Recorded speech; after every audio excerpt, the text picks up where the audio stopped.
کہ جسے کہتے ہیں کہ گدھے کے اوپر اگر آپ کتابیں لاد دیں تو وہ عالم نہیں بن جائے گا.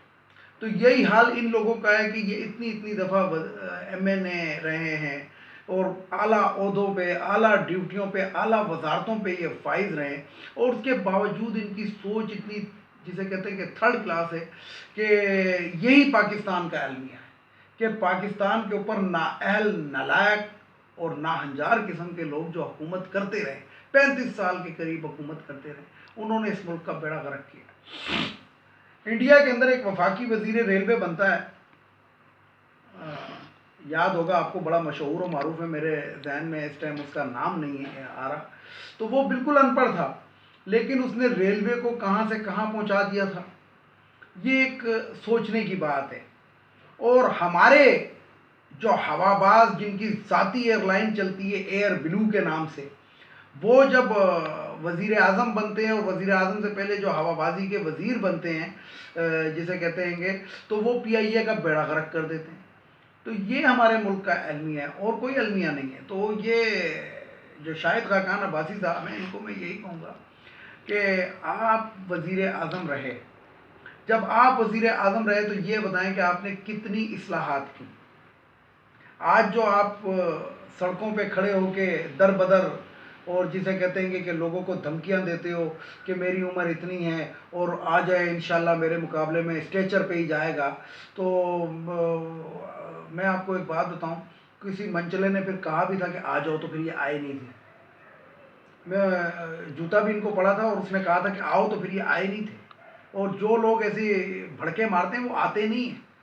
تو آج میں یہ لیپ ٹاپ کے اوپر اپنے ذرا سوشل میڈیا کو دیکھ رہا تھا، تو اس کے اندر جسے کہتے ہیں کہ میں ایک نون لیگ کا ایک جو میڈیا سیل ہے، اس کا ایک شخص ہے، اس کے ساتھ میں ان کنٹیکٹ رہتا ہوں کبھی کبھار. تو آج اس نے ایک ویڈیو جو تھی وہ وائرل کی کہ عمران خان کو کہیں کہ ذرا گلیوں کے اندر بغیر پروٹوکول کے آ کے دکھاؤ. تو بات یہ ہے کہ بغیر پروٹوکول کے ذرا مریم کو کہو کہ گلو بٹوں کے بغیر ذرا کسی بھی گلی میں آ کے دکھائے. شاہد خاقان عباسی کو کہو، اور چھوڑے باقی یہ تو ذرا اچھے لیڈر ہیں. تم ذرا جاوید لطیف کو تو کہو نا کہ کسی گلی میں آ کر دکھائے، پنڈی کی، اسلام آباد کی، یا کسی بھی جگہ کی، لاہور کی، بغیر گلو بٹوں کے. تو پھر موٹر سائیکل کے اوپر بھاگا تھا جاوید لطیف، یہ آپ کو یاد ہوگا، اپنے حلقے سے اور اپنے علاقے سے موٹر سائیکل کے اوپر بیٹھ کے بھاگا تھا.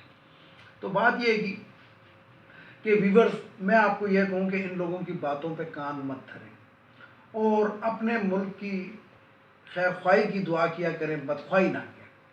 اب آتے ہیں ذرا اسلام آباد کی خبر کی جانب، جو میں نے آپ کو کہا کہ اسلام آباد سے بھی بہت خبریں ہیں.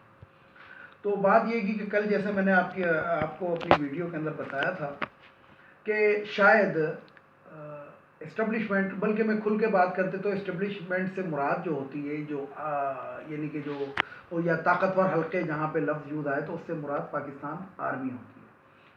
تو ایک نیگیٹو پھیلایا جا رہا تھا کہ جناب آرمی چیف کے اور عمران خان کے تعلقات خراب ہو گئے، اور آرمی چیف کی اور شہباز شریف کی ملاقات ہو گئی ہے، اور آرمی چیف نے باقاعدہ شہباز شریف کو جسے کہتے ہیں کہ گرین سگنل دے دیا ہے. تو میں نے آپ کو جیسے کہ کل بتایا تھا کہ میں اپنے ذرائع سے معلومات حاصل کرنے کی کوشش کر رہا ہوں، لیکن مجھے جسے کہتے ہیں کہ وہ نہیں ہے. اور میں نے اس میں یہ بھی کہا تھا کہ اگر آرمی چیف نے شہباز شریف سے ملاقات کی تو غلط کی. تو آج میں آپ کو ایک بات بتاؤں کہ بالکل میں آپ کو جو بات کر رہا ہوں یہ کرنٹ اطلاع میں دے رہا ہوں کہ آرمی چیف اور عمران خان کی باضابطہ ملاقات ہوئی ہے، اور اس ملاقات کے اندر تمام باتوں کو بالکل جسے کہتے ہیں کہ جھوٹ کا پلندہ قرار دے دیا گیا.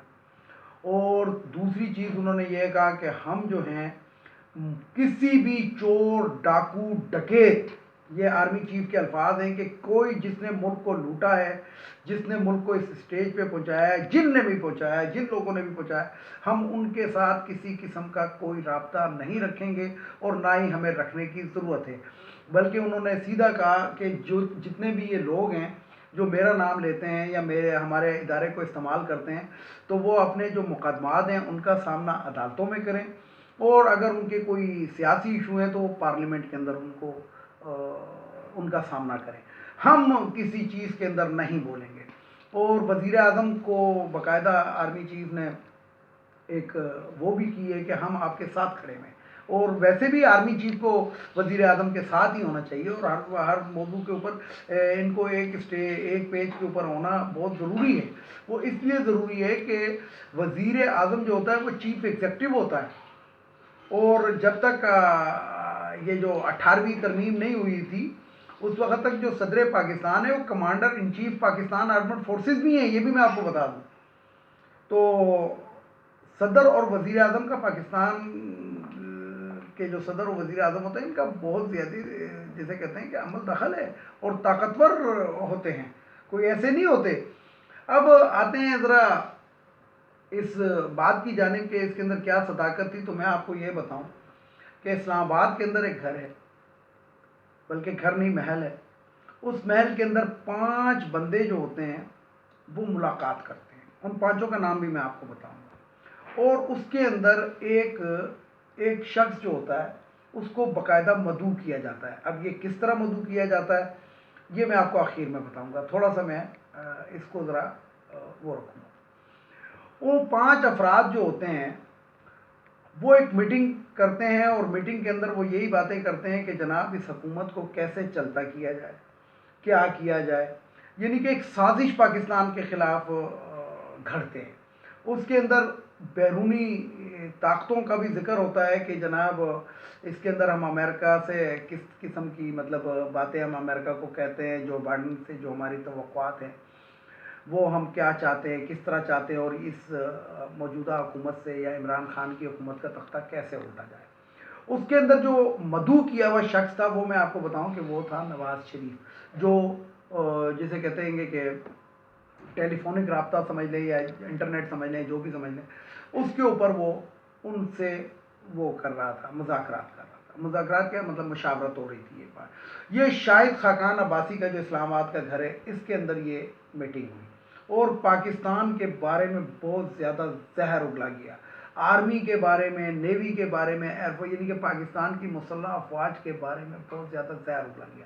لیکن ہوتا کیا ہے، ہوتا یہ ہے گا کہ یہ چیز بھی لیک ہو جاتی ہے. اور لیک کیسے ہوتی ہے کہ ان 5 میں سے جو ایک شخص تھا وہ دونوں سائڈ پہ کھیل رہا ہے. یعنی کہ اس کی جو وہ جب فیلڈنگ کے اندر ہوتا ہے تو کیچ ڈراپ کرتا رہتا ہے، اور جب بیٹنگ میں ہوتا ہے تو وہ صرف اسٹاپ ہی کرتا رہتا ہے، گیندیں ضائع کرتا رہتا ہے. یعنی کہ وہ دونوں سائڈ پہ کھیل رہا ہے. تو اس نے جناب ان کو ویسے ذرا سا وہ بھی کیا کہ جناب یہ جو آپ باتیں کر رہے ہیں یہ نہیں ہو سکتی. لیکن جسے کہتے ہیں کہ بہرحال انہوں نے اپنا گیم کھیلنے کی بڑی کوشش کی. اور نواز شریف کا اخیر میں وہ یہ تھی کہ اس نے کہا جناب میں پہلے ہی زیر عتاب ہوں، ملک سے باہر ہوں، میرا جو پاسپورٹ ہے وہ بھی ختم ہو چکا ہے. تو اس قسم کا وہ نہ ہو کہ آنے والے دنوں کے اندر ہم پہ مزید جسے کہتے ہیں کہ ویسے تو قانون کی گرفت میں وہ ہے، اشتہاری بھی ہے. تو اس نے کہا ایسا نہ ہو کہ کچھ اور ہو جائے میرے ساتھ، تو اس لیے یہ اتنا اس قسم کا اقدام نہ اٹھائیں. اب دوسری طرف آتے ہیں کہ وہ جو میں نے کل آپ کو بتایا تھا کہ ایک نانی اماں ہے جنہوں نے پاپا پاس جانا ہے، تو انہوں نے کیا کیا، اور میں نے اپنی ایک ویڈیو کے اندر کہا تھا کہ ایک بلیک شیپ ہے گا نون لیگ کے اندر جو پاکستان کے لیے بلیک شیپ ہے. وہ نون لیگ کے لیے بلیک شیپ نہیں ہے، نون لیگ کا تو وہ پالک کتا ہے. اس کا نام ہے محمد زبیر. تو یہ جو محمد زبیر ہے اس نے جناب ایک خبر پھیلائی کہ جناب آرمی چیف سے میرے ذاتی تعلقات ہیں اور میں ان کو جانتا ہوں، اور میں یہ ہے فلانا ہے. یہ نہیں کہ جسے کہتے ہیں کہ اس نے یہ ظاہر کیا کہ آرمی چیف صاحب جو ہیں وہ میں جہاں پہ بھی جاؤں گا وہ میری کوئی نہ کوئی بات مان لیں گے. تو انہوں نے 3 دفعہ رابطہ کیا مزید آرمی چیف سے. لیکن جب آرمی چیف کی طرف سے صاف جواب ہو گیا، صاف ستھرا جواب کہ جناب یہ اس موضوع پہ آپ مجھ سے گفتگو نہیں کریں گے. اور جو چوتھی ملاقات زبیر نے کرنے کی کوشش کی، یہ گورنر سندھ بھی رہا یہ شخص، تو بالکل اس کو سیکورٹی والوں نے آرمی چیف تک پہنچنے ہی نہیں دیا. کیونکہ آرمی چیف صاحب نے کسی کو کہہ دیا ہوگا ڈیفینیٹلی کہ یہ شخص میرے قریب بھی نہ آئے، کیونکہ ان کو بھی معلوم ہے کہ یہ کون سے لوگ ہیں. اچھا میں یہاں پہ ایک بات کرنا چاہوں گا پھر دوبارہ آج پاکستان کے مقتدر حلقوں سے گزارش کرنا چاہوں گا کہ دیکھیں یاد رکھیں یہ وہ لوگ ہیں گے جو آستین کے سانپ ہیں. یہ ضیاء الحق کی وجہ سے اتنے اسٹرانگ ہوئے کہ انہوں نے جسے کہتے ہیں کہ ضیاء الحق کے دور کے اندر یہ سیاست میں آتے، اور اس کے بعد کسی بھی آرمی چیز، یعنی کہ جنہوں نے ان کو کھانا سکھایا ہے یا پلنا سکھایا ہے یا اپنے پیروں پہ کھڑا ہونا سکھایا ہے، انہی لوگوں کی جڑیں انہوں نے کاٹی ہیں۔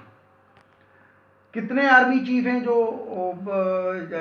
جسے کہتے ہیں کہ وہ کیا سارے کے سارے غلط ہیں جن کی نواز شریف سے نہیں بنتی تھی، یعنی کہ جو بھی آرمی چیف نواز شریف لگاتا تھا اس سے 3-4 مہینے کے بعد اس کی انبن ہو جاتی تھی، اور جو لاسٹ مثال ہے کہ وہ راحیل شریف کی آپ کے سامنے۔ تو یہ میں بات کرنا چاہتا ہوں کہ جناب ویسے بھی ان لوگوں کے ساتھ جو ملک کا غدار ہے، جو ڈکلیئرڈ چور ہے، جو ڈکلیئر بددیانت ہے، اور جسے کہتے ہیں کہ صادق اور امین نہیں ہے اور اعلیٰ عہدے پہ فائز رہا ہے، تو ان کے ساتھ کسی بھی قسم کی رعایت برتنا جو ہے، کسی بھی قسم کی رعایت برتنا جو ہے وہ سمجھ لیں کہ پاکستان کے مفاد میں بہتر نہیں ہے۔ میں سخت جملہ یہاں پہ نہیں استعمال کر رہا، تو وہ پاکستان کے مفاد میں بہتر نہیں ہے۔ انہوں نے پاکستان کو صرف ایک قبرستان سمجھا ہوا ہے، ان کی جائیدادیں باہر، ان کے بزنس باہر، ان کا سب کچھ باہر۔ جب مرتے ہیں تو یہ اپنی جو ہے وہ ڈیڈ باڈی جو ہے وہ پیک کروا کے بھیج دیتے ہیں کہ یہ پاکستان میں دفن کر دو، کیونکہ بہرحال انگریزوں کے ملک کے اندر جو ہوتا ہے وہ غدار کو دفنانا بہت مشکل ہوتا ہے۔ ویڈیو کو لائک کریں، شیئر کریں، سبسکرائب کریں، بیل آئیکن کے بٹن کو ضرور دبائیں تاکہ میری نیکسٹ ویڈیو آپ کو مل سکے۔ تو ویورز آخر میں، کیونکہ ویڈیو طویل نہ ہو جائے تو ایک ٹائم ہوتا ہے، تو آخر میں وہ جو 3 باتیں میں کرتا ہوں، ایک تو ان افغانیوں کو اس ملک سے اب چلا جانا چاہیے، ان کی اب پاکستان کے اندر کوئی ضرورت نہیں ہے، اور حکومت کو چاہیے کہ ایک ذرا سخت قدم اٹھائے، کم از کم جب تک یہ واپس نہیں جا رہے ان کے اوپر اس طرح کی پابندی لگا دیں کہ جو یہ پاکستان کے اندر کوئی کسی قسم کا کاروبار نہ کر سکیں، جائیداد نہ خرید سکیں، زمینیں نہ خرید سکیں۔ دوسرا یہ جو خواتین کی مخصوص نشستیں ہیں گی، جو مفت کے اندر بیٹھ کے جو 40% جو خواتین ہیں گی جو مفت کی تنخواہیں لے رہی ہیں اور مفت کی مراعات لے رہی ہیں، مفت کے گیس کے بل اور بجلی کے بل اور ٹیلی فون کے بل حکومت سے لے رہی ہیں، یہ ہمارے خزانے کے اوپر بوجھ ہے گا، یہ نہیں ہونا چاہیے، یہ ختم ہونا چاہیے، اور اگر اس کے لیے کسی قانون سازی کی ضرورت ہے تو وہ ہونی چاہیے۔ تیسرا وہی والی بات کہ پپا کب آؤ گے، کیونکہ پپا پاس تو ان کو نہیں جانے دیں گے، یہ تو عمران خان صاحب نے اور شیخ رشید نے کھل کے بتا دیا کہ جناب اس دفعہ وہ کام نہیں ہوگا جو پچھلی دفعہ ہوا ہے۔ یعنی کہ میں آپ کو بتاؤں کہ سیکنڈ فیز میں یہ کوئی کسی ادارے نے یا کسی نے بھی یہ وہ کی تھی، لیکن اس معاہدے کے درمیان میں ایک 6 فٹ 3 انچ کا آدمی کھڑا ہے جس کا نام عمران خان ہے۔ 6 فٹ 3 انچ عمران خان صاحب کا قد ہے، تو وہ 6 فٹ 3 انچ کا آدمی جو ہے وہ بڑا مضبوط ہے، اور وہ اتنا کمزور نہیں ہے کہ وہ ان کو جانے دے۔ تو پپا پاس تو جا نہیں رہے، تو پپا کو بلا لیا جائے تو میرا خیال ہے بہتر ہوگا۔ تو مریم نواز سے میں اپیل کرتا ہوں کہ وہ ڈیٹ دے دیں کہ ان کے پاپا حضور کب تشریف لا رہے ہیں۔ اس کے ساتھ ہی اجازت دیں تمام دیکھنے والے سننے والوں کو۔ اللہ حافظ۔